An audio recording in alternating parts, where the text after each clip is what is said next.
Noon, maraming salamat sa laging pagbibigay ng mga araw na puno ng blessings. Salamat sa proteksyon mo na lagi kong kasama para sa akin at sa aking buong pamilya. Thanks for always for your provision, your guidance and protection. Thank you also, God, for your faithfulness and love for us, Lord. Panginoon, i-bless niyo po ang aking plano sa aking buhay at sa aking pamilya. Alam ko po na lagi niyo akong pinoproteksyonan kasama ng aking mga pangarap.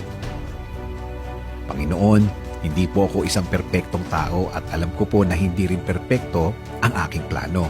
Pero kayo na po ang bahalang mag-ayos ng mga mangyayari. Dahil naniniwala pa rin ako, Lord, na ikaw ang mas nakakaalam ng bukas. Alam ko po, Lord, na marami pa akong dadaanan para matupad ang aking plano sa aking buhay. Pero alam ko po na bibigyan niyo po ako at ang aking plano sa buhay ng tamang